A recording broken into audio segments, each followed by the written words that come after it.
हरि ओम.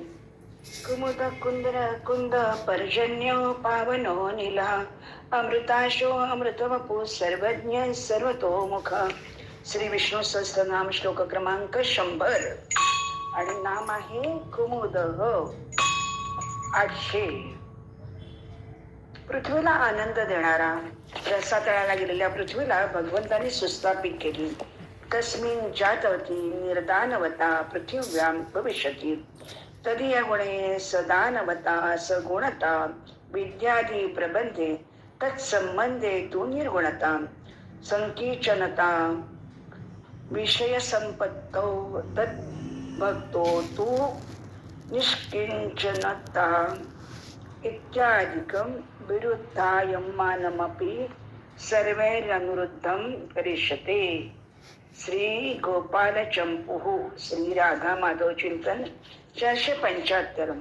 श्रीकृष्णाच्या आगमनाने पृथ्वीवरील संपूर्ण दानवांचा नाश होईल म्हणून निर्दानवता सिद्ध होते. भगवंताच्या अनंत मधुर गुणांमुळे पृथ्वीचे भाग्यवान व्यक्तींद्वारे आस्वादन झाल्याने ती टवटवीत नित्य नूतन राहील. पृथ्वीवरील लोक विद्याविभूषित ज्ञानी होऊन नंदनंदनाच्या सहवासाने सत्वरजतम अशा प्राकृत गुणांच्या अतीत होतील म्हणून सगुणता आणि निर्गुणता दोन्ही सिद्ध होतील. शरीर निर्वाह करता संपत्ती विषय भोगोपभोग किंवा यांचा योग्य विनिमय होऊन फक्त भगवंत भक्तीत रममाण होतील. त्यामुळे एकाच वेळी सकिंचनता आणि निष्कांचनता यांचा परस्पर विरोधी संबंधाचा ताळमेळ राखला गेल्याने पृथ्वीवर आनंद निर्माण होईल. अशा कुमुद श्री विष्णूंचे अनंत उपकार पृथ्वीवर आहेत. 808 कुंदरह. हिरण्यक्षाला वराह रूपाने मारण्यासाठी ज्याने दाढाने पृथ्वीला छिद्र पाडले असा रसातळाला गेलेल्या पृथ्वीला वर आणण्यासाठी ब्रह्मदेव विचार करीत असता त्यांच्या नाकाच्या छिद्रातून वराह शिशु बाहेर आला आणि बघता बघता तो हत्ती एवढा मोठा झाला. तेव्हा ते भगवंत यज्ञपुरुष आहेत. वराह रूप धारण केल्यामुळे आपल्या नाकाने वास घेत ते पृथ्वीचा शोध घेत होते. तेव्हा यज्ञमूर्ती आपल्या बाणासारख्या तीक्ष्ण खुराने पाणी कापीत कापीत त्या अगाध जलराशीच्या पलीकडच्या तीरावर पोहोचले. तेथे रसातळात त्यांनी सर्व जीवांचे आश्रयस्थान असलेली पृथ्वी पाहिली. त्या पृथ्वीला कल्पाच्या शेवटी निद्रा घेण्यासाठी उद्युक्त झालेल्या श्रीहरींनी स्वतः आपल्या पोटात सामावून घेतले होते. नंतर पाण्यात बुडालेल्या पृथ्वीला आपल्या ताडेवर घेऊन ते रसातळाच्या वर आले. त्यावेळी ते अतिशय शोभिवंत दिसत होते. पाण्यातून बाहेर येतेवेळी त्यांना अडवणाऱ्या महापराक्रमी हिरण्याक्षाने पाण्याच्या आतच त्यांच्यावर गदा घेऊन आक्रमण केले. त्यावेळी त्यांचा क्रोध सुदर्शन चक्रासारखा तीव्र झाला आणि त्यांनी त्याला लिलया असे मारले की जसे सिंह हत्तीला मारतो. त्यांनी पृथ्वीच्या पाण्यावरती स्थापित केली पृथ्वी आणि तेव्हा यज्ञादी ब्रह्मादी देवतांनी सर्व वेदमय यज्ञपुरुष भगवान अजितांचा जय जयकार केला. अशा कुंदर श्री विष्णूंचे स्तवन करू. 809 कुंद हो. पृथ्वी कश्यपाला दान देणारा. कश्यप प्रजापती सप्तर्षींपैकी एक. दक्ष प्रजापतीच्या 60 कन्यांपैकी कश्यपाने एकूण 13 मुलींशी विवाह केले.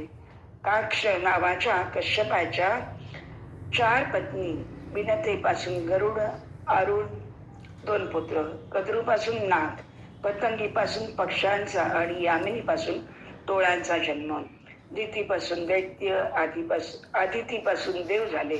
मनुष्य, पशु, पक्षी, नाग आणि जलचर इत्यादी प्राणीसृष्टी त्यांच्या अन्य भार्यांपासून झाली. पृथ्वी ही देखील कश्यप कन्या. वामन बटू, कृष्णी गर्भ, कृष्ण हा वसुदेव पुत्र, हे सर्व कश्यप पुत्रच आहेत. भागवत 6:6-21. वेद, जल, अमृत याला पृष्णी असं म्हणतात. हे सर्व भगवंताच्या गर्भात समाविष्ट असतात. निक्षत्रिय पृथ्वी दान दिधली विप्राला. 6वा अवतार परशुराम प्रकटला. दशावतारार्थी असे कुंद श्री विष्णूंना त्रिवार वंदन करते. 10 पर्जन्य हो, मेघाप्रमाणे सर्व वस्तूंचा वर्षाव करणारा. अन्नात भवन्ति भूतानि पर्जन्यात अन्न संभव, यज्ञात भवती पर्जन्य यज्ञ कर्म समुद्भवा. गीता 3:14. संपूर्ण खाद्यपदार्थांची उत्पत्ती पाण्यापासून होते. गवत, अन्नधान्य इत्यादी तर पाण्यापासूनच होतात. मातीच्या उत्पन्न होण्यात सुद्धा पाणीच कारण आहे. अन्न, पाणी, वस्त्र, निवास इत्यादी शरीर निर्वाहाची सर्व सामुग्री स्थूल अथवा सूक्ष्म रूपाने पाण्याशी संबंध ठेवते आणि पाण्याचा आधार पाऊस आहे. यज्ञ शब्द मुख्य रूपाने आहुती देण्याच्या क्रियेचे वाचक आहे. यज्ञ शब्द संपूर्ण कर्तव्य कर्माचे द्योतक आहे. यज्ञात वस्तूंचा त्याग मुख्य असतो. प्रजापती ब्रह्मदेवाने देवता, मनुष्य, आसुर या तिघांना निर्माण करून त्यांना द या अक्षराचा उपदेश दिला. देवतांजवळ भोग सामुग्रीचे आधिक्य असल्याने द चा अर्थ दमन करा. मनुष्यात संग्रहाची प्रवृत्ती असणे त्याने द चा अर्थ दान करा. आसुरांमध्ये हिंसेचा, दुसऱ्यांना कष्ट देण्याचा भाव असल्याने त्याने द चा अर्थ दया करा असा घेतला.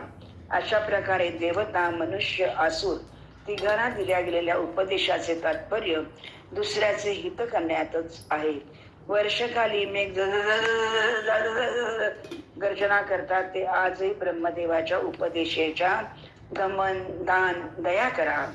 ब्रह्मदेवाच्या उपदेशांचे कर्तव्य कर्म करण्याविषयी आठवण देतात. आपल्या कर्तव्य कर्माच्या पालनाने पाऊस कसा पडेल, वचनापेक्षा स्वतःच्या आचरणाचा आपोआप दुसरा फार मोठा परिणाम होतो. यद्यदाचरती श्रेष्ठ सत्य देवे तरोजना. मनुष्याने आपापल्या कर्तव्याचे पालन केले असता त्याचा परिणाम देवतांवरही पडेल. त्यामुळे ते देखील कर्तव्याचे पालन करतील, वर्षा करतील. अशा प्रकारे प्रत्येकाने आपले कर्तव्य एकमेकांच्या उपयोगासाठी केल्याने सर्व सृष्टी आनंदमय होईल. कर्तव्य कर्मे हे दुसऱ्याच्या हितासाठी निष्काम भावाने केले तर त्याला यज्ञ समजतात. वर्ण, देश, आश्रम, काळाची मर्यादा राखून निष्काम भावने केले गेलेले सर्वच शास्त्रविहित कर्तव्य कर्म यज्ञरूप असतात. वेद परमात्म्यापासून प्रकट होतात. वेद कर्तव्य पालनाची विधी सांगतात. मनुष्य या कर्तव्याचे विधीपूर्वक पालन करतो. कर्तव्य कर्माच्या पालनाने यज्ञ होतो आणि यज्ञाने पाऊस पडतो. पावसामुळे अन्न उत्पन्न होते. अन्नापासून पाणी उत्पन्न होतात, प्राणी उत्पन्न होतात आणि त्या प्राण्यांपैकी मनुष्य कर्तव्य कर्माच्या पालनाने यज्ञ करतात.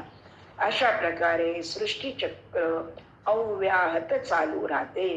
कारण सर्व देणारा करता, धरता, भोगता हा पर्जन्याप्रमाणे सदैव बरसत असतो. अशा पर्जन्य श्री विष्णूंचे शतशः आभार मानते. 11. पावन हो, नुसत्या स्मरणानेही पवित्र करणारा. यस्य स्मरण मात्रेन जन्म संसार बंधनात विमुच्यते नमस्तस्मै विष्णवे प्रभ विष्णवे. ज्यांच्या केवळ स्मरणाने मनुष्य जन्म मृत्यूरूपी संसार बंधातून मुक्त होतो व ज्याच्यापासून सर्व चराचर उत्पन्न झाले त्या भगवान विष्णूंना नमस्कार असो. विष्णू सहस्रनामाची प्रस्तावनाच वरील श्लोकाने करून केवळ स्मरणाने जन्म संसार बंधनातून मुक्त होण्याची ग्वाही भगवंत देतात. यात नराचा नारायण होण्या इतके सामर्थ्य आहे. ऐसा पतित मी खरा, परी तू पतित पावन शारम धरा. तुवा अंगीकार केलिया गदाधरा, कोड दोष गुण गणील. व्यंकटेश स्तोत्र. श्रीरामाचा गजर होनी पावन त्रिभुवन झुकते चरणी. भक्त रंगले गुणी गायनी, भक्ती युगाची ललकारी. श्रीराम नामात त्रिभुवन पावन होण्याची शक्ती आहे. जसा भाव तसा देव. अशा पावन श्री विष्णूंचे निरंतर स्मरण करते. 812. अनिल हो, सदा प्रबुद्ध असणारा, ज्ञानी, सजग, जाणकार, पूर्णावस्था, सदा सर्व काळ विद्यमान, चेतन प्रकाशमान, ईश्वर परम कृष्ण सच्चिदानंद विग्रह, अनादिरादि गोविंद सर्व कारण कारणम, ब्रह्म संहिता श्री राधा माधव चिंतन 480. गोड नर रूपात प्रकट झालेले भगवंत अनादि आदि परे सर्वात अनुस्यूत आहेत. सर्व कारणांचे परम कारण, सर्वगत सार्वत्रिक सर्वस्वरूप सच्चिदानंद विग्रह प्रत्यक्ष परब्रह्म आहे. या दृश्यमान अनंत विश्वाच्या किंवा याच्या पलीकडे जे काही दिसतंय त्या सर्वांचे मूळ सर्वांच्यात आहे. अनुभवाने परमात्म तत्वज्ञानी ऋषी महापुरुष मुनी यांनी ब्रह्म बृहत वाढू शकणारे म्हटले आहे. श्रुती म्हणतात एकच शक्ती नाही तर अनेक शक्ती त्यांच्यामध्ये वास करतात. अनंत शक्ती होण्यामुळे ते सर्वात श्रेष्ठ आहे. त्यांची शक्ती आणि श्रेष्ठत्व कोणीही जाणू शकत नाही. ते अनंत ब्रह्म आहेत म्हणून ते अनिलह आहेत. अशा अनिलह श्री विष्णूंची भक्ती करू. 813. अमृताशः. ज्याची आशा विफल होत नाही असा जो वांछित मनोरथ पूर्ण करतो. माझे मनोरथ पूर्ण करी देवा, केशवा माधवा नारायणा. प्रत्येक नावामध्ये कार्यकारण भाव लपलेला आहे. भक्त आपल्या आवडीच्या नावाने त्याला साथ घालतो आणि तो धावतच येतो. आपल्या दैनंदिन जीवनात आपण घडोघडी खरं तर अनुभव घेतो, पण अहंकाराने आपण त्याचे करते पण ओढवून घेतो. यशस्वी झाल्यास मी केले आणि अपयश आल्यास त्याला दोष लावतो आणि म्हणतो मी एवढे तुझे केले पण काही उपयोग नाही. तात्पर्य आपण निस्सीम भक्ती करतच नाही, सकाम भक्तीनेही तो प्रसन्न होतोच. म्हणूनच तो अमृताशः आहे. अशा अमृताशः श्री विष्णूंची निष्काम भक्ती करू. 814. अमृत वपुः. ज्याचा देह कधी नष्ट होत नाही असा. प्राकृत जीवाप्रमाणे भगवान मातेच्या गर्भातून आले नाहीत किंवा प्रारब्धाने त्यांचा जन्म झालेला नाही किंवा पंचभूतात्मक यांचा देह नाही. भगवान स्वेच्छामय दिव्य वपूत प्रकट झाले आहेत. ते स्वतः जगाचे पिता माता आहेत. अनंत कोटी ब्रह्मांडाचा उदय त्यांच्यातून होतो. पण जो भगवंताला पुत्र रूपात पाहतो, वात्सल्य प्रेमाने पाहतो, त्यांच्यासाठी ते पुत्रवत असतात. म्हणून देवकीला अशी जाणीव होत होती की तिच्या गर्भामध्ये ते आलेले आहेत, पण ते गर्भात आलेले नव्हते. चतुर्भुज दिव्य रूपात त्यांच्या समोर ते प्रकट झाले. विष्णू अनंत कोटी ब्रह्मांडात व्याप्त आहेत. भक्तासाठी प्रेमाने शूद्र बालक रूप घेतात. ते बृहत आणि शूद्र होतात. मुख्यतः प्राकृत आणि अप्राकृत असे दोन देह, त्यापैकी स्थूल सूक्ष्म कारणाने आपण महाभूत व त्रिगुणात्मक देह मायेच्या अधीन राहिल्याने परिवर्तनशील आहे. न जायते म्रियते वा कदाचित् नायं भूत्वा भविता वा न भूयात् अजो नित्य शाश्वतोऽयं पुराणो न हन्यते हन्यमाने शरीरे. गीता 2:20. जयते अस्ति वर्तते विपरिणमते अपक्षीयते विनश्यती. प्राकृत देह परिवर्तनशील आहे, तर हा शरीरी कधी जन्मत नाही आणि मरतही नाही. तसेच हा उत्पन्न होऊन पुन्हा होणार नाही. हा जन्मरहित नित्य निरंतर राहणारा शाश्वत अनादी आहे. शरीराचा प्राकृत मृत्यू झाला तरीही हा मारला जात नाही. जी सत वस्तू आहे तिचा अभाव होत नाही.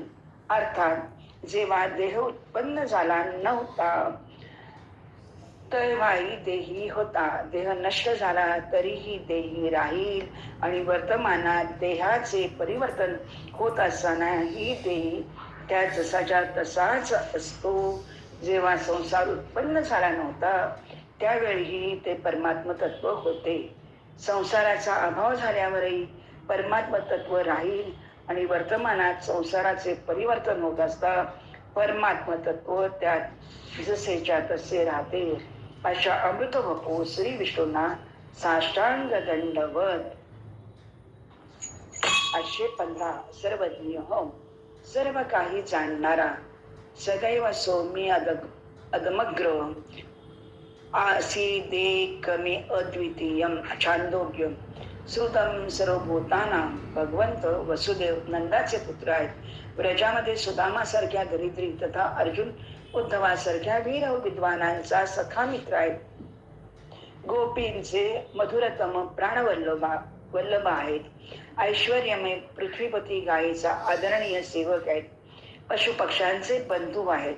आसुर राक्षसांचे शत्रू, ज्ञानियांचे ब्रह्म, योग्यांचे परमात्मा, भक्तांचे भगवान, प्रेमिकांचे परम प्रेमास्पद, राजनीती तज्ञांचे निपुण राजनीती विशारद, शूरवीरांच्या आतुर पराक्रमी महान वीर, शरणागताचे परमरक्षक, शिष्यांचे परमज्ञानदाता गुरु आणि सन्मार्गदर्शक आहेत. संगीत शास्त्राचे श्रेष्ठ आचार्य, महान संगीतज्ञ त्यांचे शिष्य आहेत. जडाला चेतन आणि चेतनाला जड बनवण्याची ताकद त्यांच्यात आहे. मुरलीच्या नादाने ब्रह्मलोकापर्यंत सर्व संमोहित होतात. ब्रजसुंदरी स्वतःला विसरून प्रियतम कृष्णाजवळ येऊन पोहोचतात. सर्वात्म समर्पण करून परमहंस ज्ञानी मुनी आणि सर्व पूज्य देवतांचे परमपूजनीय होतात. कालियाच्या शस्त्रपण्यावर नर्तन करून त्याचा पापनाश करून प्रेम भक्ती प्रदान करतात. मल्लविद्या निपुण, संचालक, कुशल संघटक, सारथी, त्यांचं तेज ऐश्वर्य अप्रतिम आहे. कोणीही नतमस्तक होईल असे महाज्ञानी, विज्ञानी, ज्ञानवृत्त, वयोवृत्त, धर्मशील, तापसी, ऋषी, महर्षी, वीर, पराक्रमी, शांतिप्रिय आणि विकट योद्धा असे सर्वजण त्यांच्या प्रती श्रद्धेने नतमस्तक होतात. अशा सर्वज्ञ श्री विष्णूंचे मी आज्ञ कृपा आशीर्वाद मागते. 816 सर्वतोमुख, सर्व बाजूने मुख असलेला, आपल्याकडे एकमुखी, द्विमुखी, तीनमुखी दत्त, चतुर्मुख ब्रह्मा, पंचमुखी हनुमान, षडानन अशा सगुण रूपात देवता प्रकट होतात. पण या सर्वांना प्रकट करणारा परमात्मा हा अनेक वक्त्र नयनम अनेकाद्भुत दर्शनम. गीता 11 असंख्य मुखे व डोळे आहेत, ज्यामध्ये अनेक आश्चर्यकारक दर्शने दिसत आहेत. अनेक बाहू दरवक्त्र नेत्रम रूपम महते बहुवक्त्र नेत्रम दष्टाकरालानी च ते मुखानी विशंती वक्त्राण्यद्विज्वलंती तवापि वक्त्राणि समृद्ध भेदाः असे गीता विश्वरूप दर्शन. मुखानिंद्रश्च अग्निश्च प्राणात वायुरजायत पुरुष सुक्त जागरित स्थानो वैष्प्रज्ञ सप्तांग 19 मुख स्थूल वैश्वानर प्रथम पाद मांडोक्य कारिका 1-3. वैश्वानराच्या विश्वरूपाला विराट म्हणून संबोधले जाते. तसेच गीतेमध्ये वर्णन केलेले आहे. परमेश्वराचे रूप विराट रूप सर्वांच्या परिचयाचे आहे. उपनिषदकाराने विश्वाचे वर्णन 7 अवयव आणि 19 मुखे असा केलेला आहे. मुख म्हणजे उपभोगाचे उपकरण या अर्थाने वापरलेला आहे. पंच ज्ञानेंद्रिय रूपी पंचमुखाने वस्तू जगताचा उपभोग घेणारे किंवा त्याला स्वाहा करणारे आणि त्या योगी आपल्या वाट्याला येणाऱ्या विषयोपभोगाचा वाटा मिळवणारे प्राणी आहे. या मंत्रात सांगण्यात आल्याप्रमाणे म्हणजे पंचज्ञानेंद्रिय, पंचकर्मेंद्रिय, पंचप्राण, मन, बुद्धी, अहंकार, चित्त अशी 19 मुखे आहेत. आहवनीय अग्नी हे त्यांचे मुख आहे, त्याचे वर्णन केले आहे. अशा सर्वतोमुख श्री विष्णूंना साष्टांग दंडवत करते. इथे श्री विष्णू सहस्रनाम श्लोक क्रमांक 100 आणि नामे 816 एकमुखाने वंदित करते. हरिओम.